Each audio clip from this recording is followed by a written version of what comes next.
This episode is sponsored by Audible.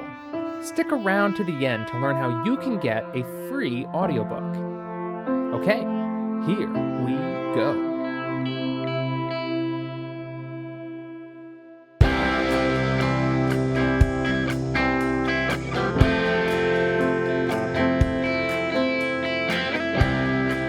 Sam sat at the small desk in his bedroom, staring at his computer screen.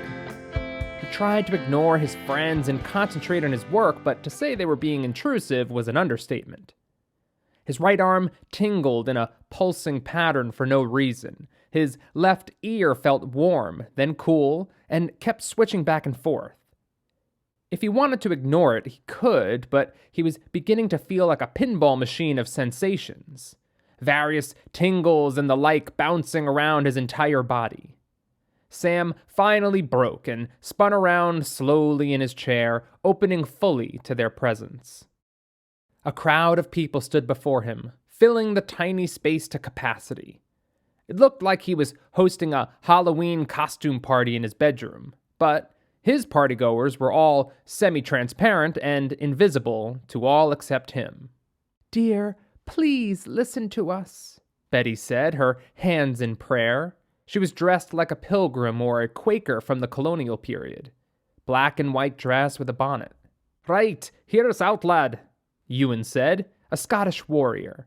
He wore a kilt, leather armor, and held a broadsword in his hands. "Timing is critical." David, who was the first to ever come to him years ago, stood calmly at the front of the crowd with his hands in his pockets and simply nodded in agreement with the others. He was a clear hippie, a poster child of the 60s. He had curly hair that flowed past his shoulders, no shoes, and wore bell-bottom jeans with a bright, loose-fitted button-down that was never buttoned. "Please," Sam said, speaking the words in his head. "I have real-life stuff to deal with right now." "Your essay," said David, "won't shift the consciousness of the world. But what we're telling you will. We are talking about real-life stuff." "I heard this already," Sam spoke in his mind again, but groaned aloud. "I'm not some heroic figure. I'm not going to run off to do what my imaginary friends tell me to do. That's literally what crazy people are known for, why they tested me and studied me as a kid." "But you know," Betty said, hands on her hips, "that we are not imaginary, and we have never led you astray." "Precisely," Ewan agreed. "You've followed our leadership before. What's the problem now?" Behind Ewan, Betty, and David, the others all nodded and chimed in with various sentiments of further agreements. "I don't know," Sam said, posing like the thinker statue. "What on earth could be different?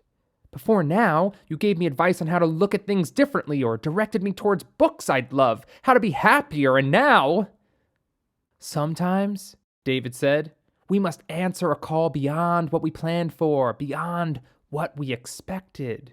We must rise to what we are truly capable of and act for the betterment of the—" "Come on, David!" Sam stood up. "Enough! I'm not leaving home in the middle of my senior year to go chasing after some girl who—" Sam trailed off as he heard someone climbing the stairs. He sat back at his desk and calmed his breathing. A moment later, his mother was knocking on the door. "Yeah," Sam called over his shoulder, eyes on the essay he'd been putting the finishing touches on. "Honey," his mother said, and Sam spun in his chair to face her. "Did I hear—" "Hear what, Mom?" "Crap, did I say some of that out loud?" His mom fidgeted with her hands. "I thought I heard you say, David." "Oh, yeah, I was on the phone with someone from school, about the essay." He pointed to his computer screen. His mother laughed, but her hands continued to fidget. "Oh, I'm sorry, I just thought, you're not seeing imaginary people again, are you?" "What? Mom, that was like a decade ago. I don't even remember it." "Sorry, honey," his mom said, backing away towards the door. "It was just a strange time, but I'm glad you don't remember. Better off that way. I heard the name David and it brought it all back up." She giggled again. "Well, nothing to worry about, Mom," Sam said. I gotta get back to this essay, though. I'm just giving it another once over before the bus comes. Of course, and don't forget, it's Kung Fu Friday. Your choice of movie this week. What's it going to be? Another Jackie Chan movie? I haven't decided yet, but I'm thinking maybe a switch to Jean-Claude Van Damme. Got it narrowed down to 3 options. I'll know by tonight. Okay. I'll let you get back to it then. She smiled, turned, and left the room. Sam looked over his shoulder to the crowd of semi-transparent people, all standing frozen, motionless, as if anyone else could see or hear them besides Sam. Sam shook his head. "Don't you get it?" he said in his mind and waved towards the now closed door. "I'm one step away from being seen as a complete nutter, probably getting locked away and drugged up or something. If I do this, I'm risking the world seeing me as crazy." "Courage," Ewan said, slamming his broadsword into the floor, which made no sound or mark, "is not the absence of fear or the absence of danger, but taking action when there's both. When I charged into battle with William Wallace, Ewan," Sam said, holding up a hand. "Please. I'm sorry, everyone. I do feel for this girl who needs help, but someone else will have to help her." The room went silent, and silent in his mind, none of his friends making any further remarks. It was just then, staring at the crowd, that he noticed a new, invisible person among them. A woman, dressed in a knight's armor, a sword sheathed at her side. She was looking at David, and David back at her. They seemed to be in some silent communication. Then she vanished. Sam felt curiosity welling up inside him, but he didn't want to ask, although he was pretty sure his thoughts had already asked the question. To not invite any more debate, Sam turned around to his essay to read over the final page. It looked all right. He printed the pages, put them in a folder, shoved that into his backpack, and left his room to go wait for the bus.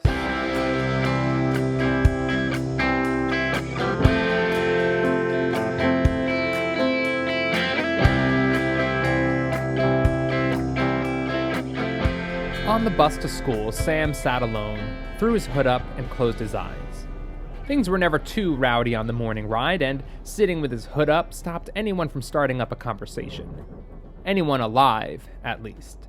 David appeared to him in his mind, his bright orange shirt unbuttoned, of course. The space in Sam's mind morphed from the standard black nothingness to a grassy hilltop overlooking a vast, open stretch of land meeting a large, alpine lake in the distance. Sam sat beside David, taking in the scene. "Sorry about how we've been acting lately," David began. "We can be a passionate bunch, I know. Pushy, some would call it." Sam said the words in his head, trying to sound angry, but he couldn't hold back a smile. David smiled broadly, his bare toes wiggling in the grass. "We press," he said, "because time is of the essence, Sam. Every day that little girl remains where she is another day of her living without the proper care and love she needs. Every day, a little more of her specialness will get covered up, making it harder for her to ever reach the potential she has. And a mighty potential is inside her. This girl could change the world, Sam. But if she remains where she is too long, the world will surely miss out." "So she's some kind of savior?" Sam asked. "No," David said, "and you're not either. It's just about one person doing some good for another, because it feels good, because it aligns with your own beliefs about helping others when you can. One person helps another, then that person gets inspired to spread that same kindness further in the future. Life is simple, Sam. We just forget that we're all in this together while we're in these bodies. But me, Betty, Ewan, and all the rest know the truth. There is no separation. Or, as much as we are individual, we're equally one." That doesn't make any sense. Sure it does.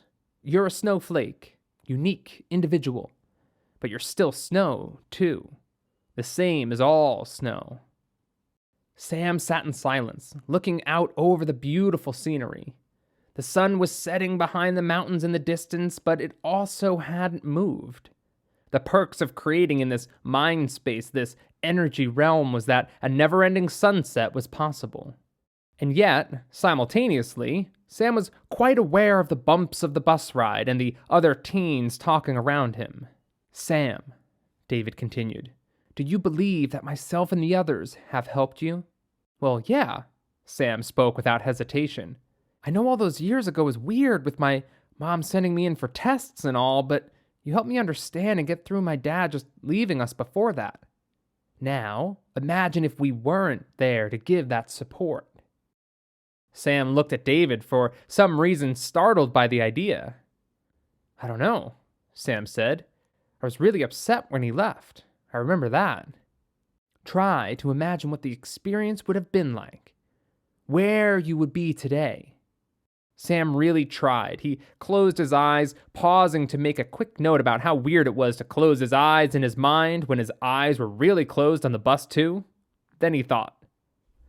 When his parents told him they were getting a divorce and explained what that meant, separation, moving, time with mom, time with dad, but rarely time with both, he tried to recall his emotions. Then, his dad simply leaving for good, no idea where in the world he went.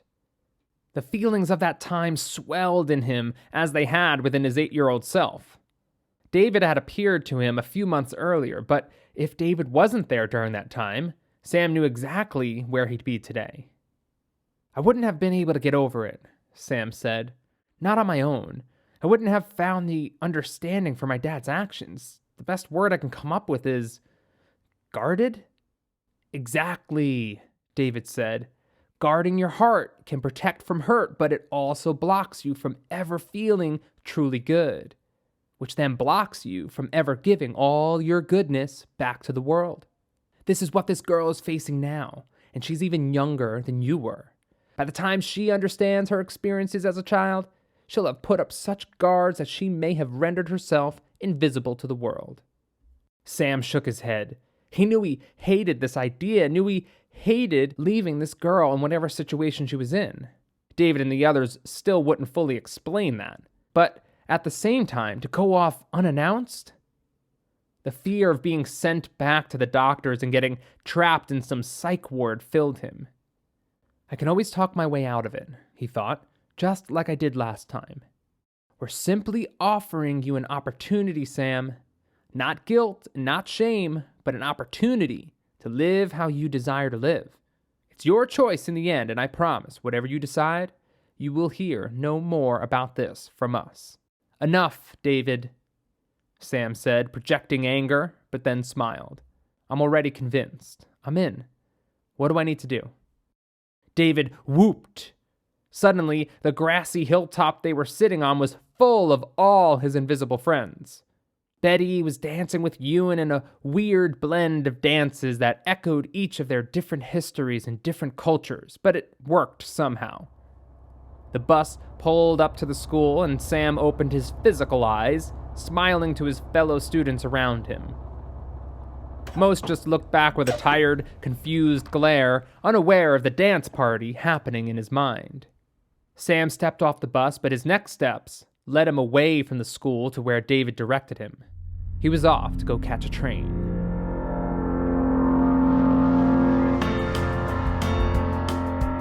Welcome to More Than a Story, where each episode is an original short story and a little more. At the end of each story, I'll briefly discuss an idea you can take away from it. Something to inspire you, motivate you, or even challenge you to live out your biggest goals and dreams. My name is Derek Hennig, aka The Roaming Scholar, and it's my mission here and in everything I do to fill your day with something good. So, without further ado, I hope you enjoyed today's story, The Invisible Friends. Let's get to it.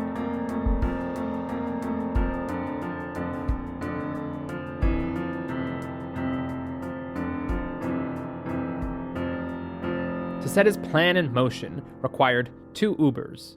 The first Uber took him home, where he packed a change of clothes into his backpack. Then, he texted his mom to postpone their kung fu movie night until tomorrow, so he could spend the night at his friend Tyler's house. It took a little convincing and a little more lying, but she agreed. Now, she wouldn't be expecting to see him until tomorrow. The second Uber brought him here, to the train station. Sam stepped out of the car with a wave to the driver and slung his backpack over his shoulder. The area looked like most terminals from the outside, whether airport, train, or bus.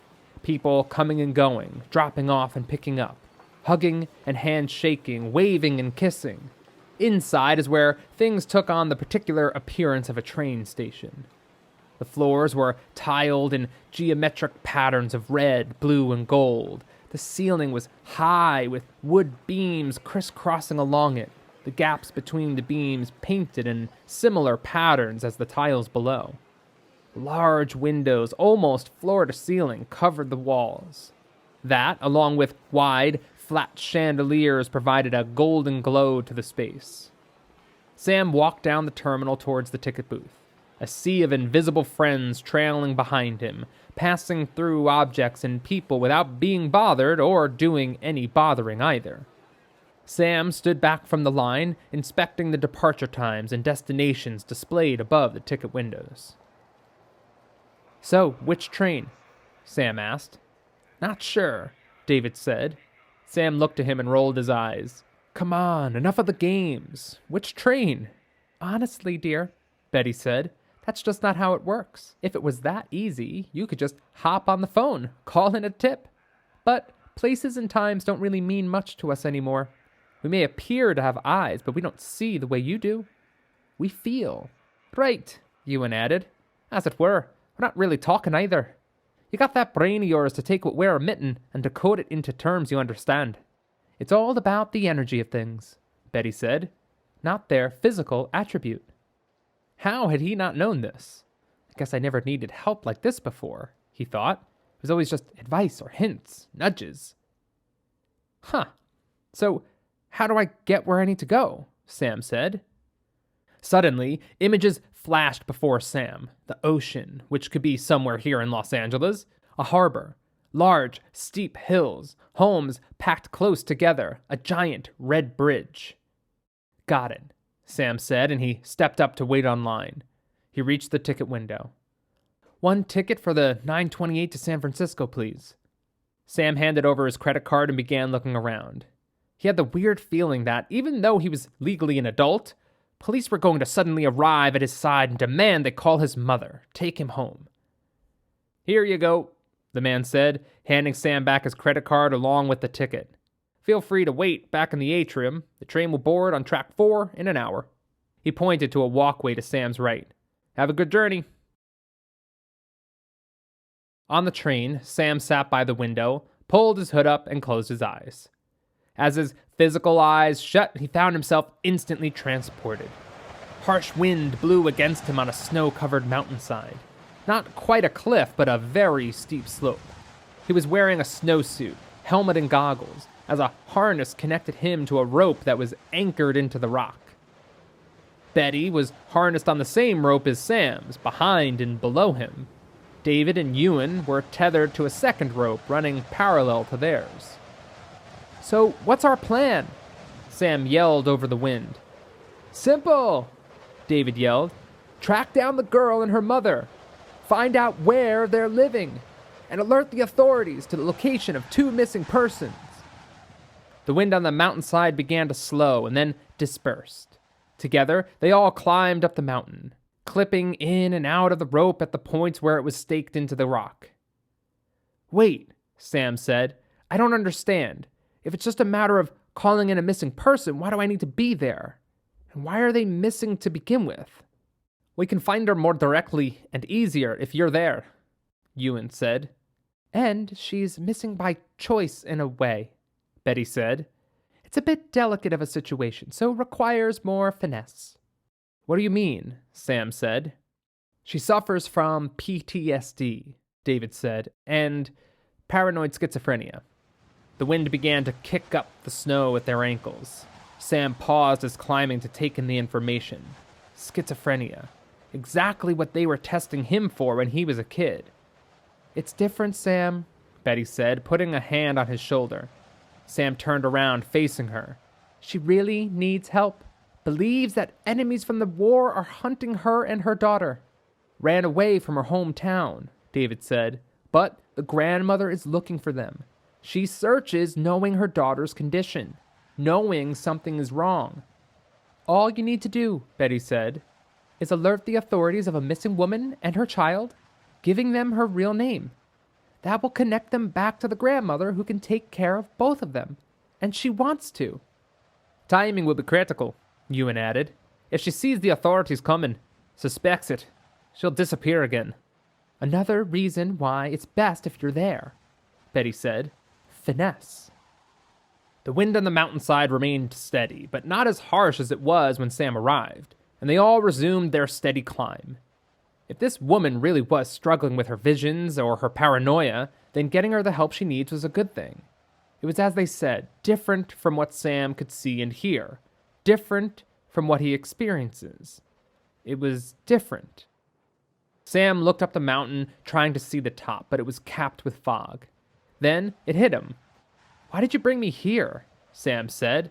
Of all places, why here, and where are we climbing? You tell us, lad, Ewan said. It isn't we who made this particular illusion. Sam opened his eyes, bringing his main attention back to the train where spring flowers dominated the scenery out the window. I made that mountain, he thought. Rather than ask more questions, Sam pulled out his sketch pad from his backpack and started drawing. A mountain scene with 4 climbers. This passed the time, hours rushing by as towns were left behind by the train. He slept a bit too, continuing his drawing again when he awoke.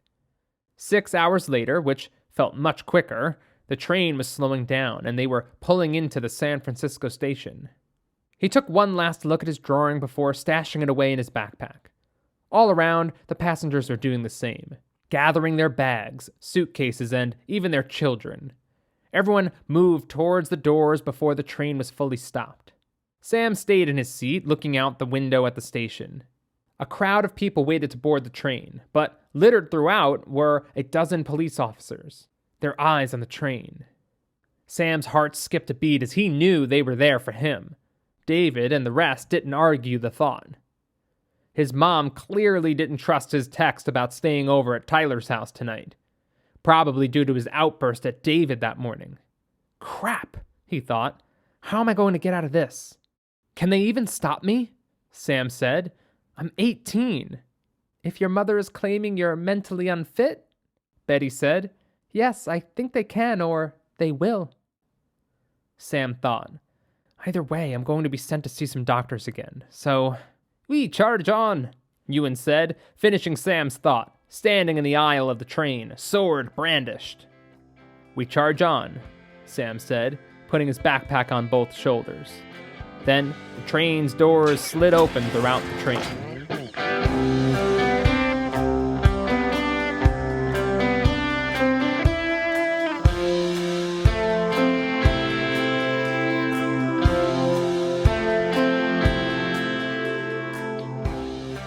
Sam rushed to the crowd by the opening train doors, putting his hood up. Everyone began to shuffle outside, and Sam stuck close to a tall man who was in the middle of a phone call. On the platform, another train was letting more passengers off, which began to mix with their group. Perfect, Sam thought. Then, Sam connected eyes with one of the officers, and they both froze. The officer reached for the radio on his shoulder as he began to push through the crowd towards Sam. Now, Ewan said. Sam ducked down and shimmied his way through the sea of legs to a large metal pole where a garbage can stood. He took one more quick look around, then swung his backpack off his shoulders and removed his orange sweatshirt. 3 seconds, Ewan said, as Sam finished stuffing the sweatshirt into the front pouch of his backpack. Go! Sam remained squatted as he moved around the metal pole and then back the opposite way, towards the exit on the other side of the terminal. After a few more strides, Sam stood straight again and looked around. 4 officers converged on the area Sam just left. Your pack, Ewan said. Hold it in front of you. Sam swung it around, clutching it to his chest. Don't turn around, Ewan added. He so wanted to look, but he trusted them. They would look for him, in their own way. They would know what the officers were looking for and if they spotted it. Sam kept moving with the crowd, approaching a wide set of stairs. At the top, 2 more officers waited, inspecting the crowd, people parting around them. Sam tried hiding behind as many people as he could. "Put the backpack back on," Ewan said. "You're gonna have to make a run for it, and perhaps be a bit unkind too." Sam followed his instructions and positioned himself behind a man in a dark blue suit, heading straight for the officer. As the man reached the final step, before he turned to avoid the officer, Ewan signaled Sam and he pushed. The man in the blue suit stumbled forward into the officer, and Sam ran the opposite way.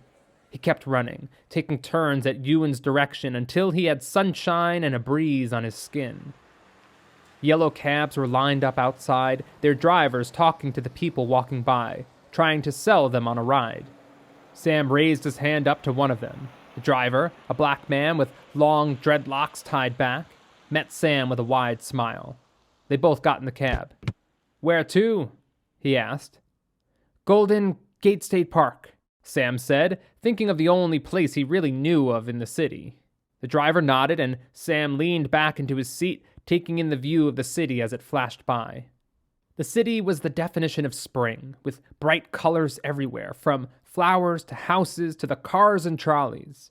"Sam," David said, appearing next to him in the cab, "we need to begin our search." "Right," Sam said, making sure to keep his speech in his head. "Any idea where to start?" David smirked. "They're not at the park." "She's cleaning," Betty said. "That way." She pointed out the back left window. Time for things to get strange, Sam thought. "Excuse me," Sam said to the driver, who responded with a smile and a nod into the rearview mirror. "I have an odd request. Can I change our course?" "Of course, my brother. Where to?" "Can I just tell you a general direction to drive in?" The driver's smile grew larger, eyebrows raised. "Point the way."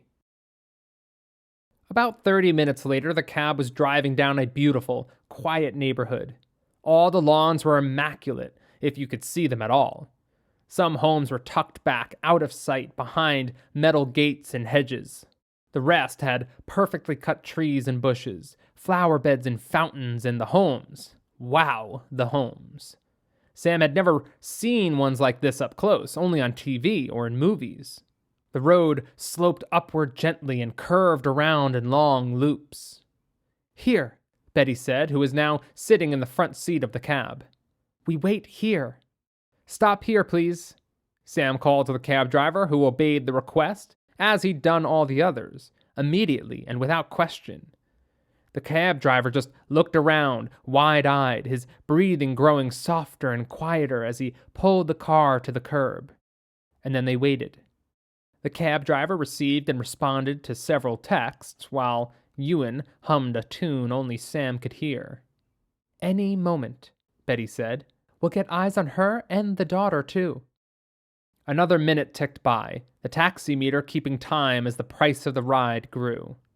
In the silence of waiting, Sam's mind filled with thoughts of his mother.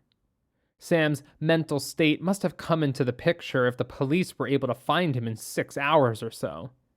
Perhaps that's why they didn't just board the train to search each passenger, Sam thought. They only just found out I was on the train, a hasty setup. "Exactly," Ewan said, "and we used that to our advantage." "It's time," Betty said. Sam shifted to the window seat, Ewan instantly disappearing and reappearing into the middle seat. "Now," Betty said. Just then, a gate opened across the street, not far ahead. A white van pulled out, turning directly towards Sam and the waiting taxi. The side of the van had a decal for a cleaning service which he barely noticed. Sam's eyes were focused on the front window and to the people inside. A woman with short, curly blonde hair was driving. Lana. David's voice sounded softly in Sam's mind. Lana was smiling and talking to the girl in the seat beside her. Maybe 5 years old. Her hair was also curly but a light brown, and she was staring at something in her lap. "Ella," David's voice said. As the van approached them, and just before they passed, Lana's eyes caught Sam's. Her expression immediately shifted. Lana's eyes narrowed, her smile dropped, her lips pursed. Sam did his best to turn around casually, and wasn't about to tell the taxi driver to follow either. "Think, Samuel," Ewan said. Sam nodded, knowing exactly what he meant. He replayed the last minute in his mind again, letting the details of the van become clearer in his memory. The decal on the side, what did it say? There was a picture of a vacuum and some trees for whatever reason. Lightning struck in his mind. He pulled out his phone and typed, "Tree top cleaners." What does that even mean? He thought, but the thought died as the search results popped up. 3 locations in San Francisco, Sam said in his mind. He felt it, guided to it, pointing his finger. As he pointed to the phone, 3 invisible hands pointed with him, all to the second location on the list. We can get ahead of them if they're not done for the day. Sam looked to the driver, who was staring back through the rear-view mirror, watching him closely. "One last stop, if you don't mind," Sam said. "Not at all," the driver said. "Where to? Or, which way?" Sam gave him the address of the treetop cleaners, and they were off.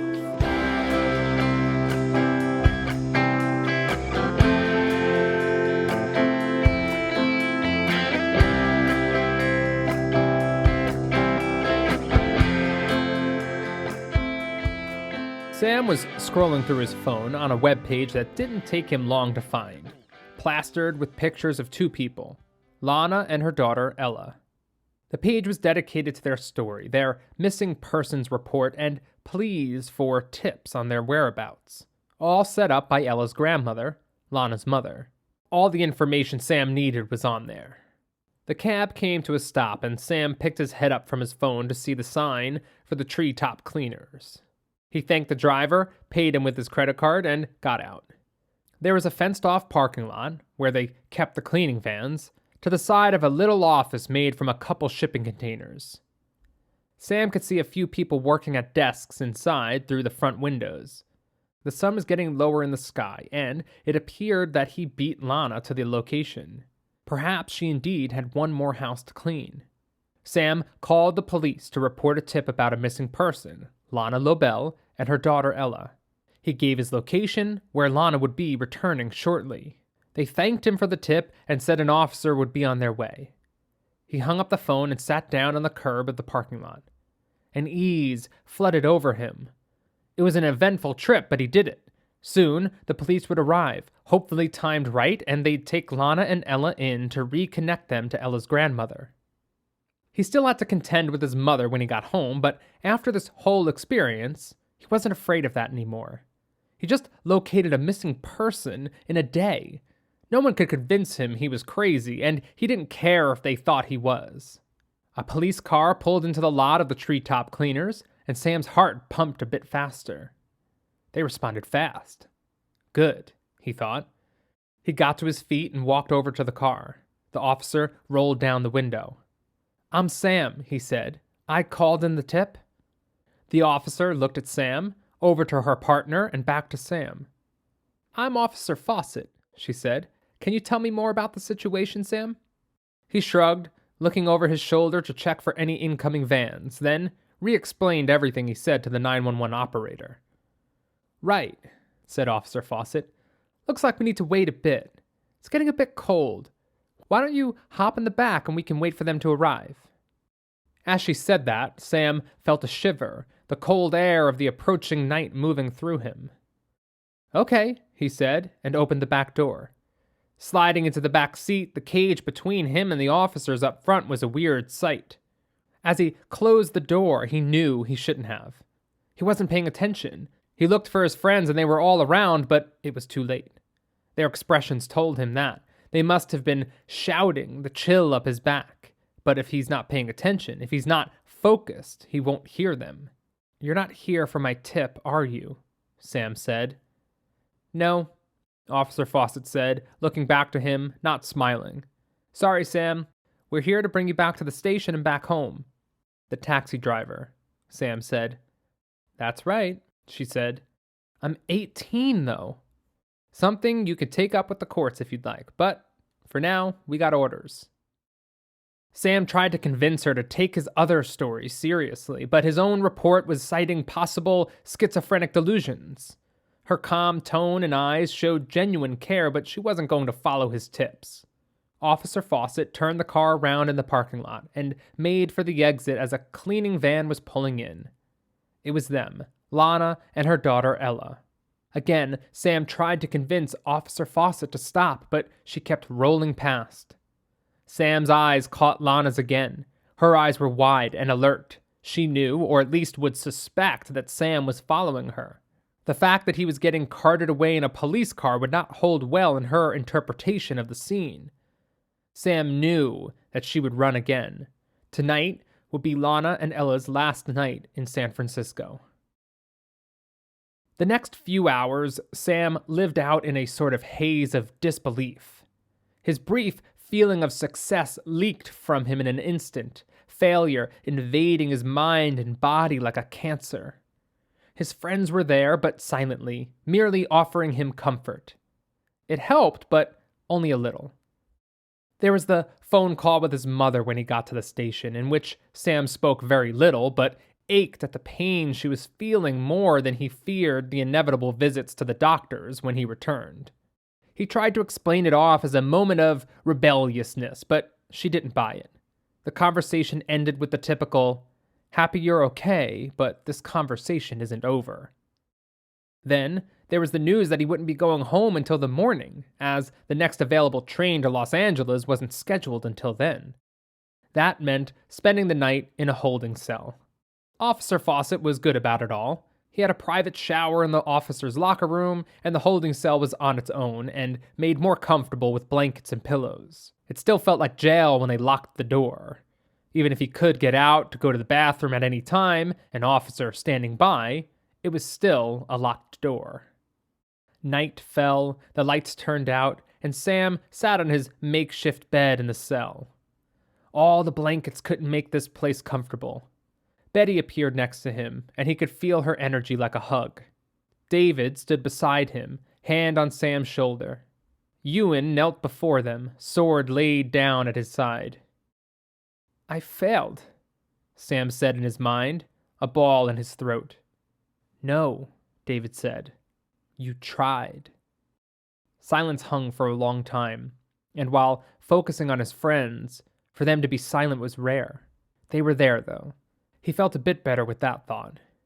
Sam started to figure that he might have succeeded through all this if he didn't yell at David this morning, if his mother didn't overhear, and if she wasn't so afraid that Sam was schizophrenic like Lana. Was that going to be his fate? He would not risk losing his friends through drugs or whatever else doctors might demand. He was not going to spend his days thought of as crazy when he knew he wasn't. How else could he find a random person in the middle of San Francisco? He was connected. No one would convince him otherwise. Sam began imagining himself when he got home. His mother scheduling trips to the doctors for evaluation. Sam could lie his way out of it all, but a part of him didn't trust that idea, and he began to envision a different pathway. He could go on the run, essentially becoming Lana, going to live his life away from his mother in hiding, but perhaps not as deeply hidden as Lana and her daughter. The idea did not lift his spirit, and the more details about that kind of life that swam before his closed eyes just served to increase the feeling of loneliness. Sam began to drift and was soon asleep, dreaming of climbing a wintry mountainside.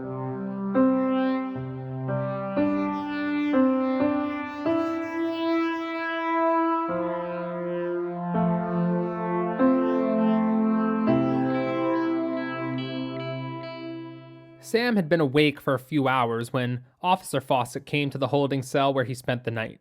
He sat on top of the makeshift bed of blankets and pillows. "How are you, Sam?" Officer Fawcett asked. He shrugged. "Been better." "Were you at least taken care of by the other officers on duty here? Anyone need a reprimand?" "No." Sam shook his head. "Everyone was fine. When can I get out of here?" She pulled out keys and unlocked the door. Sam was on his feet immediately and moved swiftly to leave the cell. He seemed to instantly breathe easier as soon as he passed beyond the bars of the cell. Officer Fawcett led Sam out into the main area where the officers sat at desks typing in reports or searching for information on their cases. She indicated to Sam to take a seat at her desk, but she didn't sit down with him. He looked up to her, his head tilting. "Before we head out for the train station, someone would like to have a quick word with you regarding your tip on the missing person. If you would rather not talk to them, you don't have to." "I'll talk to them," Sam said. Officer Fawcett nodded and walked away. A minute later, a man with a rugged, wild look approached Sam. He could have been living out in the woods somewhere by the look of him. His hair and beard were long, and he wore a flannel button-down, jeans, and boots that tied over his jeans. "Samuel," said the man, his voice as gruff and wild as the rest of him. "My name is Gerard, and I'm a private investigator. You called the police yesterday, saying you knew the whereabouts of Alana and Ella Lobel. Did you make that call?" "I did," Sam said. Something about the man's eyes, although dark in color, told a different story, and it comforted him. "You're looking for them," Sam said. "That's right. Been looking a long time. How did you find them, and why?" "That's hard to explain." "Try." I was sort of told to find them." "By who?" "Friends of mine." Sam couldn't help steal a glance at Ewan pacing behind this PI, Gerard. Gerard noticed and glanced over his shoulder, where there was nothing but a wall. "I see," Gerard said. "You see?" "Some sort of psychic, then?" Sam didn't say anything and kept his eyes from drifting over Gerard's shoulder again. "Kid, I don't care," Gerard said. "You could tell me you're a damn wizard. If you found them and could do it again, I don't care how. Lana is extremely smart and paranoid, and too good for her own sake at covering her tracks. I've been tracking her for over a year, and she's been missing longer than that." "How did you hear about my tip?" "I have connections in the force, and they have a notification for any reports coming in about Lana and Ella. I was down in LA, following a lead there, got the call, heard your call to dispatch, and came as soon as I could. Okay, listen, kid. Sam. All right, Sam. Can you find them again? I checked this morning and Lana quit the cleaning service last night. She's going to switch cities again, is probably already on her way." Sam looked to Ewan, then over his shoulder to David and Betty. They all nodded. "Yeah, I can find them again." "Excellent. Only they're sending me back to LA in a little bit. They're not going to let me leave here." "Then the question is not can you help us, but will you? I know it's a lot to ask, but with all my skills and experience, I still fear I'll never find Lana without some help. The longer Ella is with her mom, in her present state of mind, the more danger she is in too." Sam didn't hesitate. "What do I need to do?" Gerard smiled, his eyes closed, shoulders relaxing. Then he looked Sam in the eyes. "You need to escape." Gerard left, and Officer Fawcett took his place, sitting opposite from Sam. She explained what was going to happen next. She and another officer would escort Sam to the train station and see him boarded onto the 10:25 train to LA. His mother and a couple more officers would await him there and ensure he made it back home. "Do I need to use these?" Fawcett said, holding up a pair of handcuffs. Sam shook his head. "No." Fawcett eyed him closely and then gestured with her head. "Let's go then." Sam got up and walked beside Officer Fawcett through the desks towards the main entrance of the police station. Ewan was waiting outside the front doors, David standing on Sam's other side. The plan was simple and mostly counted on the fact that Officer Fawcett had taken pity on Sam since locking him into her squad car. Outside in the bright morning sun, the white marble stairs were blinding. Fawcett's partner stood outside a squad car parked out front. On the last step, Sam bolted to the right and yelled, "Sorry!" over his shoulder. He did feel bad, but once this was all over, he'd go quietly for real. Fawcett and her partner ran after him, but he knew he surprised them enough to get a good enough lead. That's all he needed. "You've got 20 yards, David said, not appearing, but just speaking to him. Sam turned the corner out of sight from Fawcett. Then, two things happened at the same time. First, he locked eyes with Gerard across the street, who then sent a taxi away. Second, on Sam's side of the street, a black SUV was waiting where Gerard said it would be, the back door open. Sam dove inside, closing the door behind him. Fawcett and her partner turned the corner a moment later, and Gerard ran into the middle of the street, pointing after the taxi which turned away from the police station. Her partner ran back, most likely to get the squad car, and Fawcett spoke into a radio strapped on her shoulder. Sam watched out the tinted windows of the SUV as Fawcett began to talk to Gerard, her arms waving wildly. Gerard responded by pointing back to a forest green Jeep across the street, most likely his car. Then, he pointed to the taxi and back to Fawcett. "Now should be the right time," said a woman's voice from the front seat, and the SUV began to pull away slowly. Fawcett glanced to it, but they were soon turning the corner and then driving away with speed. Whatever Fawcett suspected, they were beyond her reach for at least a little while. Sam kept quiet, and eventually, as the SUV turned onto a highway, a woman with silver hair and green eyes turned to face him. "Hello, dear," she said. "You must be Sam." Sam nodded back. "I'm Dorothy, Lana's mother, Ella's grandmother. I'm guessing Gerard found your story credible." "I'll do my best to help," Sam said. Dorothy smiled, and Betty appeared next to Sam, David on his other side. "Not that it really matters," Ewan said over Sam's shoulder, "but why do I get the third row seat?" Sam smiled back at Dorothy, trying not to laugh.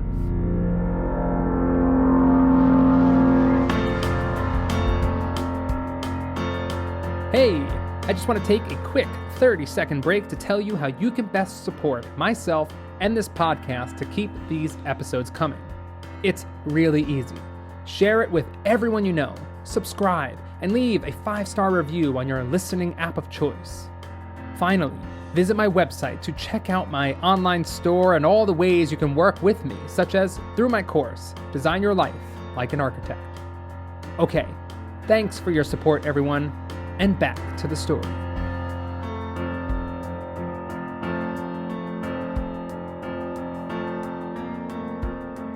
They parked in an empty lot off the highway and waited.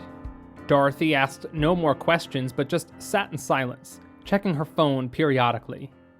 15 minutes later, Gerard's green Jeep pulled into the lot, parked beside them, and he got out. Dorothy did the same, and Sam followed. Sam pulled a small key out of his pocket and handed it to Gerard. "Thanks, I didn't even need it. They didn't handcuff me." Gerard took the key and nodded, then put it in his pocket and leaned back against his Jeep. "All right, Sam," he said. "How does this work?" "Oh," Sam said, and looked around for his friends. "Well, I can point us in a direction, like the game Hot and Cold. Or if she's in like a different city, I could describe certain details to clue us into where that might be. That's how I knew she was in San Francisco." "And why, might I ask?" Dorothy began. "Were you looking for my girls to begin with?" Sam felt sweaty, and he felt a need to move his body, which just resulted in an awkward swinging of his arms. "Well," Dorothy said, "I was told that I could help Ella. That she's special, and if I found her, that she has the potential to do something great in this world." Dorothy's eyes raised, and a smile, barely visible, formed at the corner of her lips. "Now's the time, Sam," Gerard said, pushing off his Jeep and standing straighter. "Lana's got a night's head start on us, assuming she went back on the run last night after quitting her job." Sam nodded and turned away from Gerard and Dorothy. He felt it easier to acknowledge his friends without seeing the solid people staring at him. An image of the Golden Gate Bridge swam before his eyes. Then trees, giant trees. A tent, hiking trails, some dirt and some built with wood planks. Then just a feeling came over him, her intention. "She's not far," Sam said. "They're not planning on moving further for a while either. Somewhere over the Golden Gate Bridge, there's a park. It feels close. Giant trees, really immaculate hiking trails, some made with wood planks." "Muir Woods," Gerard said. "That feels right," Sam said. Gerard looked at Dorothy, who seemed to be taking slow, deep breaths. Gerard nodded to her, a deep breath overcoming him as well. Okay, son, Gerard said, looking back to Sam. You ride with me and continue to point the way as best you can. If anything, we can check the campgrounds or nearby them. Let's go. They drove for about an hour, mostly in silence. The city faded in the distant background, smaller cities and towns making way to more and more nature, the trees becoming more prevalent and more robust with each passing minute. The road grew smaller as the trees grew larger, and they entered into the Muir Woods National Monument. Gerard paid a small fee for parking, but as they followed signs for the visitors center, Sam felt a pull. Wait, Sam said, and Gerard immediately slowed the Jeep further, which was already going fairly slow on the narrow and winding park road. That way. Sam pointed them away from the visitor center, towards the overflow parking area. Then, further still, as if they were leaving the park. Here, Sam said, as they reached another fork, and Gerard followed Sam's pointed finger to the right. A minute later, Sam turned them onto a near-hidden dirt road that seemed to be running parallel with the park entrance road they were first on. This must be used by the park rangers, Gerard said. They followed the dirt road for several more minutes, before Sam saw Ewan standing in the road up ahead, looking into the forest. We stop here. Lana's making some sort of camp in the woods for a time.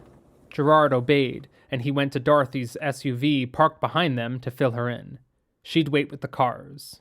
Gerard and Sam followed Ewan into the forest. Rather, Gerard followed Sam, who followed Ewan. A short way into the trees, they found an abandoned car, no doubt Lana's. Ewan led them deeper into the forest, the massive trunks of the trees reaching toward the sky like they were the legs of giants. They were becoming swallowed by shadows until Ewan stopped a few paces ahead. They were there. A small tent was perched and a fire pit assembled, but not burning anything yet. Branches snapped, leaves crunched, and many heavy somethings thumped to the forest floor. Sam turned to see Lana standing 20 feet away, a gun held firmly in her hand, aimed at himself and Gerard. A gathering of small logs and branches lay scattered at her feet. You, she said, gesturing with her gun at Gerard. Get on your knees. Hands up. Gerard moved slowly, but did as Lana instructed. A rustle came from the tent to their left, and Ella's head popped out looking around at everything. Ella, honey, Lana said, her tone firm but soft as well. Go back inside, okay? Don't come out until I say. But, Ella began. No buts. Inside and wait. Ella hesitated for only a brief moment before listening to her mother, her head disappearing into the tent. Sam noticed, however, that she didn't zip it up. Now, Lana said, her forearms tightening, her gun straightening at Sam. You're a bit young for this kind of work, aren't you? For what kind of work? Sam said. Don't play dumb with me, boy. Lana, Gerard said. He's merely helping me find you and Ella to return you home. No one is trying to hurt. Same old games, Lana said, her gun swapping to point at Gerard's head. Perhaps if I leave your corpses to be found, whatever government you work for will take me more seriously. Then, Sam saw David appear between himself and Lana, but he wasn't alone. 2 men in military gear were with him. Lana, Sam said suddenly, before he had all the answers. The path was there, though, the way out to be revealed if he trusted David. You don't understand who we are or why we're here, but I can explain. You want me to listen to more lies? She said. Charlie wants you to stop being smart. Rather, stop being quick. Her face changed. She looked pale. What did you say? You heard me. Lana, I'm not here to kill you or harm you or Ella in any way. Neither is Gerard. We're here to bring you to your mother who is waiting by the road. Sam pointed over his shoulder from where they came. We wouldn't be safe there, Lana said. I wasn't clear enough, Sam said. No one is trying to harm either of you. Your brain is playing tricks on you, Lana. But how could you know what he... I can see things, Lana. I can talk to those who are no longer alive, among others. Charlie is here with Abel. Abel is gesturing something about feeling the ground. He's just got his palm on the ground. I don't know what that means. How can this... How can this be? Tears were streaking down her cheek. I don't know how, he said. I don't know why either. I just know. And you know what condition you have too. You know your mind plays tricks on you. If I stop being quick, she said, echoing Charlie's words. Lana went into a sort of trance. She was still aware, still had the gun held, but limply. Several minutes passed, and she slowly moved into a crouch. Her free hand touched the ground, felt it like Abel did. Tears filled her eyes. Sam finally understood the meanings of it all then. Charlie and Abel, friends who she served with, who never returned from the war. Charlie's words were something he would say to her during times when Lana's mind began slipping. To slow down, be smart, but not rush to conclusions. Abel's gesture, something for when she'd lose control. It meant she was safe. Here and now, the ground wasn't shaking, no bombs, no tanks, nothing. She was safe. Her gun fell. Ella ran from the tent towards her mother, who was now crying streams of tears. They embraced and cried together. It was about 10 minutes later before anyone dared break the silence. Gerard had gestured to Sam to do so. Sam had Lana agree to walk with them out to the road to where her mother waited. Gerard, very slowly, asked permission to take the gun, to not leave it for wandering hikers to find. It was over. Soon, their family would be reunited. Lana would get the medical help she needed, and Ella would grow up with the love and support she needs. Yet, with all this success, Sam found himself walking back feeling a sense of non-completion. This was a happy ending, but he knew there was one more challenge to confront. It was back to the police station for him, back home, in time to confront his mother.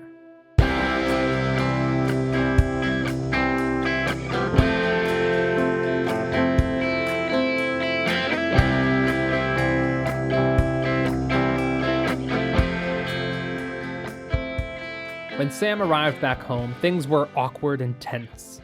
His mother was both concerned for his mental state and his general well-being. He understood. He did run away to another city, escaped the police, and then suddenly returned himself back into their custody. No words were spoken that night, just a fierce hug and a gesture for Sam to get to bed. As soon as he closed the door to his bedroom, Sam was instantly transported, in his mind, onto a stage in a grand auditorium.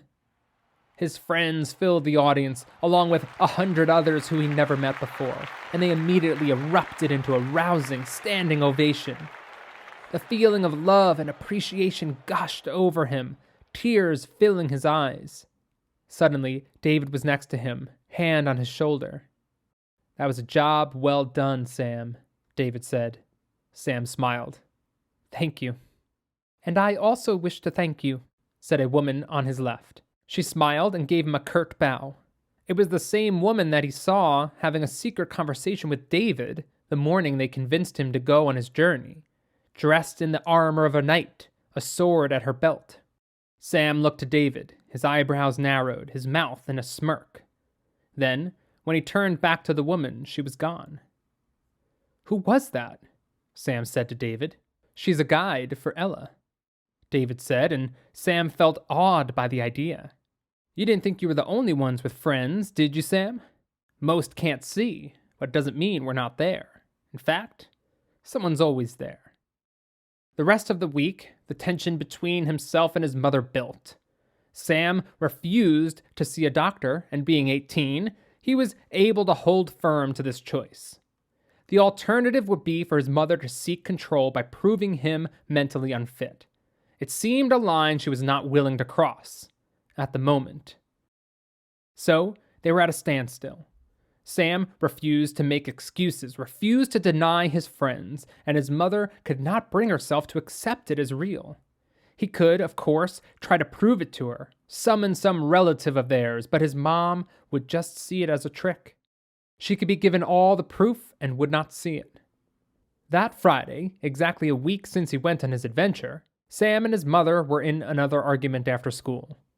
They stood, facing each other in the living room. "If you look at the symptoms," his mother said, Tell me what is different. I'm not hallucinating, Sam said.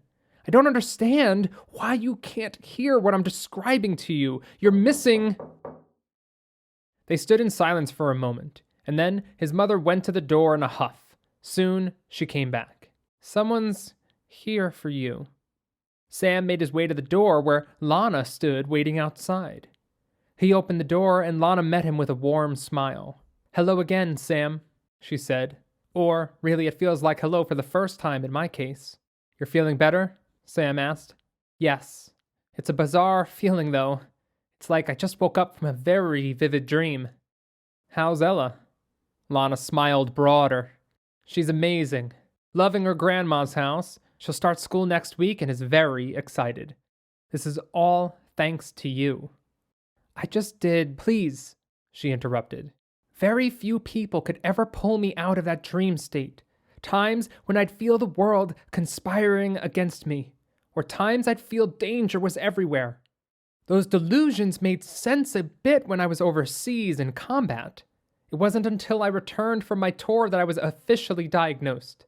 But while overseas, there were two friends who could always bring me back to Earth when I began losing control. Charlie and Abel. The things you said to me and showed me in the forest. No one could have known that. No one who is alive. Lana's eyes watered, but her posture remained straight and sturdy. You have a gift, and you saved my life and my daughter's. There are no words, no gesture I could ever say or do to repay it. Sam smiled and swallowed hard. There's no need, he said. Helping you and Ella was more of a gift to me than you know. Lana nodded. Then, I guess I'll just say thank you. She held out her hand and Sam took it. Good luck, Sam. If you ever need anything and I can help, I believe you'll be able to find me. They shared a small laugh and then she left.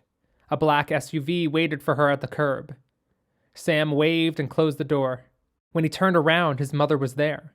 She was shaking, sobbing, tears streaming hard down her cheeks. She gasped for air, her emotions overtaking her. Sam got to her just before her legs gave out and they were hugging. Partly holding her up, partly just hugging. Sam, she muttered. Sam, He knew what she wanted to say. Knew that she overheard everything Lana said, that those words somehow, finally, pierced through her wall of disbelief. Anger flooded Sam. Now? After all this time? Resentment. She couldn't trust what I said. It had to come from a stranger? His mother kept trying to get the words out. I'm sorry. They finally burst free of her lips, still gasping between sobs.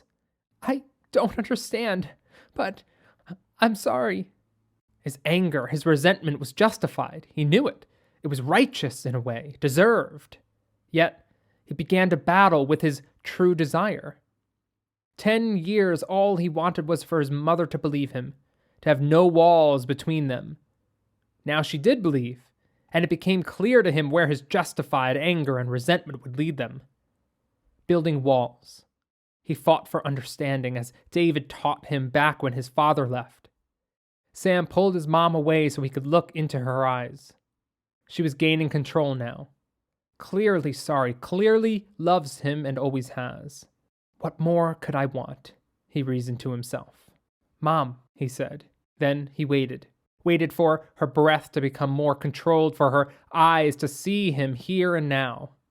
Mom, we missed Kung Fu night last week. What do you say we double down tonight? His mother went to say something, but Sam gave her a warning look. The best way forward, he figured, was to simply move forward. I'll call in the delivery, she said, smiling gently, caressing his face. I'll pick the movies? She nodded, and that was it. The future he wanted, anger and resentment, wouldn't get him there. He could find understanding in her worries, in her fears. That was enough. It was enough to get on with.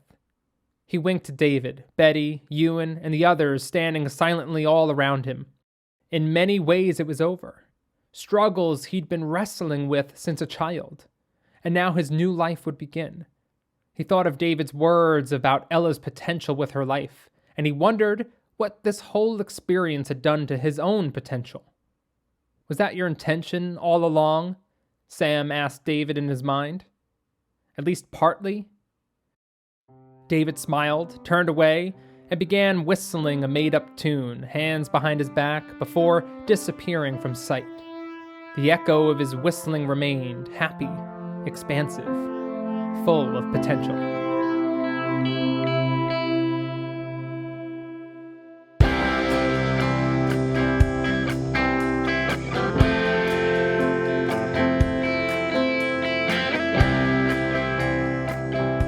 Thank you for listening, everyone from everywhere.